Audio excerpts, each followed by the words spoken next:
வளர்ச்சியும் வெற்றியும் பெறப்போகும் மேசராசி அன்பர்களே.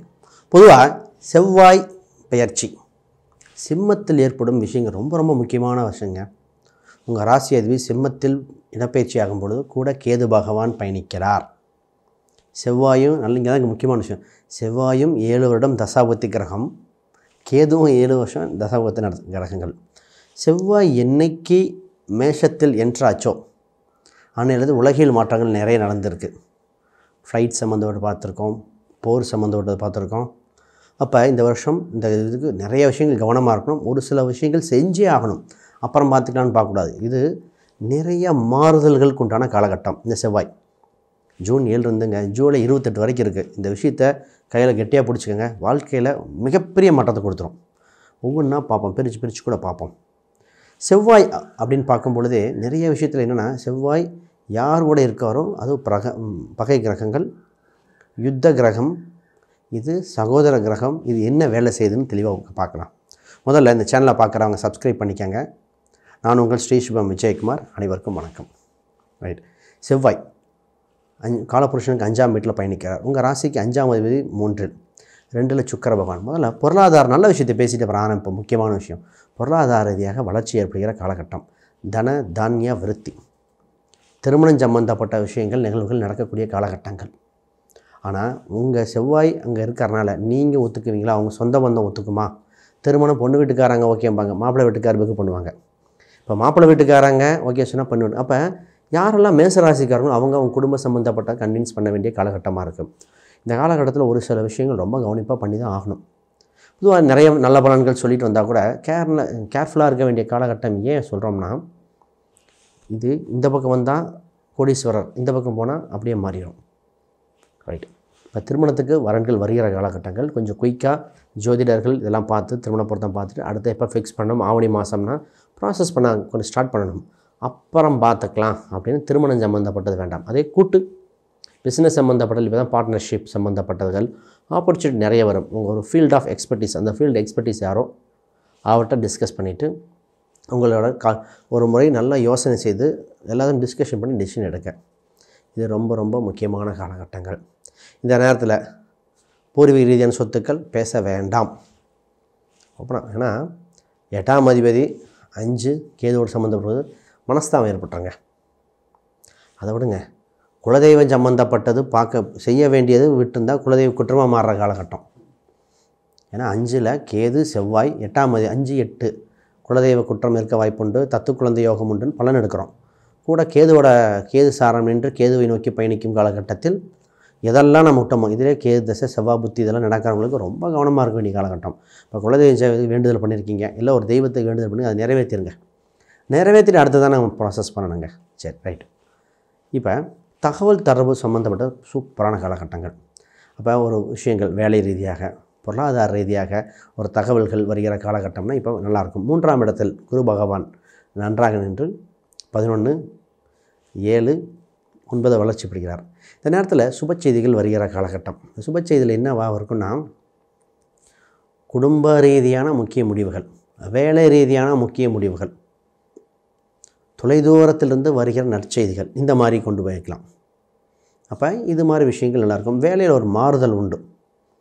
வேலை நேரம் கொஞ்சம் எக்ஸஸாக இருக்கும். ஆல்ரெடி நிறைய நேரம் பார்த்துட்ருக்கீங்க. வேலை நேரங்கள் எக்ஸஸாக இருக்கிற காலகட்டம். கொஞ்சம் கோபத்தை குறைக்க வேண்டிய காலகட்டங்க. ஏன்னா கேதுவின் பிடியில் உங்கள் ராசி அதிபதி இருக்கும்போது எல்லாமே rules and regulation step by ஸ்டெப்பாக போகும். கொஞ்சம் டிலே ஆகி இழுத்துட்டு போகும். கேது ஈஸியாக விடாது.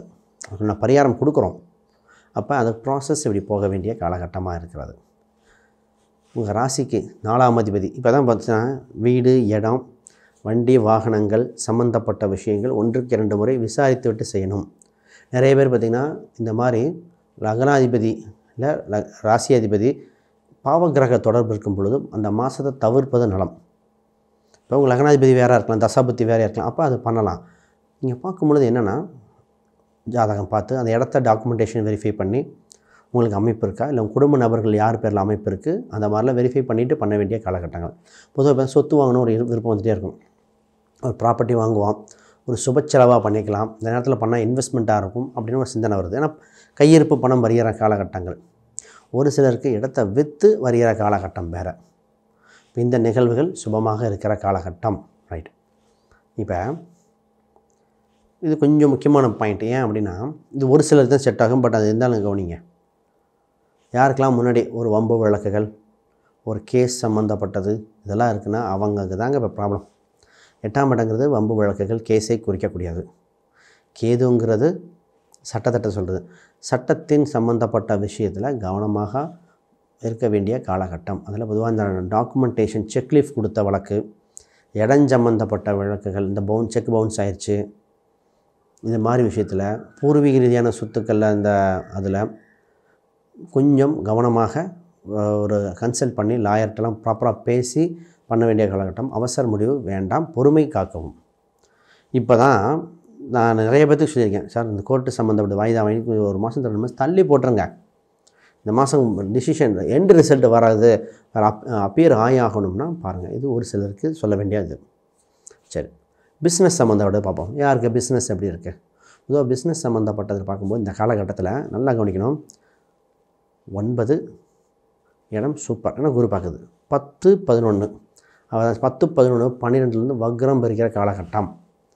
10, 11 திருப்பி 11 லாபஸ்தானத்தை போகிறனால இந்த புது தொழில்கள் தயாரிக்க ஆல்ரெடி இருக்கிற தொழிலை விருத்தி பண்ணிட்டு போகலாம். புதுசாக பிஸ்னஸ் பிரான்ச்சஸ் ஓப்பன் பண்ண காலகட்டம் இது அல்ல. இது உங்களுக்கு நல்ல, ஏன்னா ஆவணி மாதம் வரட்டும், செவ்வாய் அங்கே தாண்டட்டும், அது வெயிட் பண்ணுவோம். நன்கு தொடங்கப்பட்டால் பாதி முடிந்தால் போலுங்க. ஏன் அவசர அவசரமாக பண்ணிவிட்டு இது நடக்குமா நடக்காதா, வேலையாட்கள் கிடைக்காம அவசரப்பட்டு உலக அளவில் கால சூழ்நிலை இதாக இருக்கும் பொழுது சில மாதங்கள் இருக்கிற காலகட்டத்தில் நீங்கள் தானே கண்கூடாக பார்க்குறீங்க எவ்வளோ நிகழ்வுகள் நடக்குது. இன்னும் அது மாதிரி சின்ன சின்ன நிகழ்வுகள் நடக்கிற காலகட்டம். ஷேர் மார்க்கெட் சம்மந்தப்பட்டது மேசராசிக்கு நான் இப்போ வேணாவே பணத்தை எடுத்துகிட்டு கம்முன்னு வச்சுக்காங்க, நகை மட்டும் வாங்கிட்டு வைங்கன்னு இருக்கேன். இன்வெஸ்ட்மெண்ட் கவனம், பார்த்துக்கலாம், பின்னாடி பார்த்துக்கலாம். இந்த மாதம் இல்லைன்னா அடுத்த மாதம் வரணும் போகிறீங்க. கையில் காசு இருந்தால் பத்திரமா இருக்கும் இல்லையா? ஏன் வரைய செலவு பண்ணிவிட்டு கையிருப்பு பணத்தை பார்த்துங்க. மாணவர்களுக்கு நல்ல செய்தி. மாணவர்களுக்கு புதுசாக கற்றுக்கிற யோகங்கள் அட்வான்டேஜாக இருக்கிற காலகட்டமாக இருக்குது. எக்ஸ்ட்ரா கோச்சிங் போகணும். இந்த நேரத்தில் பார்த்திங்கன்னா இந்த வெளிநாடு சென்று படிக்க, வெளியூர் சென்று படிக்க அந்த மாதிரி இருக்கிற வாய்ப்பு உண்டு. அதுக்கு எந்த தடையும் இல்லைங்க. வெளிநாடு கிடைக்குமா? கிடைக்கும். விசா ஒரு நாள் ஆல்ரெடி போன வெளிநாட்டுக்கே திருப்பி முயற்சி பண்ணுறவங்களுக்கு இன்னும் யோகம். வேலை ரீதியாக, தொழில் ரீதியாக, படிப்பு ரீதியாக. ஃபார் எக்ஸாம்பிள் ஒருத்தர் யூஎஸ்லேருந்து இந்தியா வந்துட்டார், திருப்பி யூஎஸ் ட்ரை பண்ணட்டுமா? நிச்சயமாக கிடைக்கும். இதே உள்நாட்டில் ஒருத்தர், சார் நான் ஆல்ரெடி பெங்களூரில் ஒர்க் பண்ணேன், திருப்பி அதே பேஸ் பண்ணி கம்பெனியில் நான் கூப்பிட்றாங்க, போக முடியுமா? நிச்சயமாக போகலாம். அப்போ வேலை தொழிலில் ஒரு மிக்சடு பலனாக இருக்கிற காலகட்டத்தில் நம்ம விஷயத்தை ஒவ்வொரு ஸ்டெப்பும் பண்ணணும். இது பரிகாரங்கள் இருக்குது, அதை பண்ணிவிட்டு பண்ணுங்க. நிச்சயமாக பண்ணிட்டு பண்ணாதான் வரைக்கும். என்ன பரிகாரம் பண்ணணும்? பரிகாரம் சொல்லிட்டு நம்ம ஹெல்த் வைஸ் போகிறேன். அதுக்கு முன்னாடி யாருக்கா ஜாதகம், பிரசன்னம், வாஸ்து, நியூமராலஜி பார்க்கணும்னா கீழே இருக்கிற எண்களுக்கு தொடர்பு கொள்ளுங்கள். உங்களுக்கு செவ்வாய்க்கிழமை அன்று, ஒவ்வொரு செவ்வாய்க்கிழமை அன்றும் விநாயகர் தரிசனம் செய்வது மிக மிக முக்கியம். செவ்வாய்க்கிழமை அன்னைக்கு குறிப்பாக மேச ராசியில் அஸ்வினி நட்சத்திரம் வருகிற நாள் அன்று, மேஷம் அஸ்வினி நட்சத்திரம், அஸ்வினி மகம் மூலம், இந்த கேதுவின் நட்சத்திரத்தில் திரும்பி சொல்கிறேன், அஸ்வினி மகம் மூலம் இந்த நட்சத்திரத்தில் வர அன்னைக்கு முருகர் கோயிலுக்கு சென்று உங்கள் பேரில் அர்ச்சனை பண்ணிக்கும்போது சின்ன சின்ன தொந்தரவுகள் விலகும். ஹெல்த் வைஸ் எப்படிங்க பார்க்கலாம்? ஹெல்த் வைஸ் சம்மந்தப்பட்டது, உணவு சம்மந்தப்பட்டது பார்க்கணும். இந்த சின்ன சின்ன ஒரு ஃபீவர் மாதிரிங்க, இந்த சீசன் ஃபீவராக இருக்கலாம், பொதுவாக எல்லாத்துக்கும் வரணும், அவங்களுக்கு வர வாய்ப்பு உண்டு. அந்த மாதிரி பாருங்கள். குழந்தைங்களுக்கு இந்த வேக்சினேஷன் விட்டுருந்தால் அந்த வேக்சினேஷன் கம்பல்சரி பண்ணணும். பெரியவங்களுக்கு நான் சொல்லியிருக்கேன், கொஞ்சம் ஹெல்த் செக்கப் பண்ணிக்கங்க.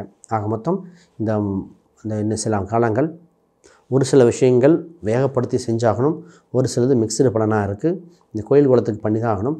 ஒன்றும் தவறல. கொஞ்ச நாள் பணத்தையும் உடம்பையும் பத்திரமாக பார்த்துக்கிட்டா, மனசு குடும்பம் எல்லாமே கரெக்டாக பண்ணிட்டா, அதுக்கு அடுத்த வருஷம் அடுத்த மாதம் பார்த்துக்கலாம்.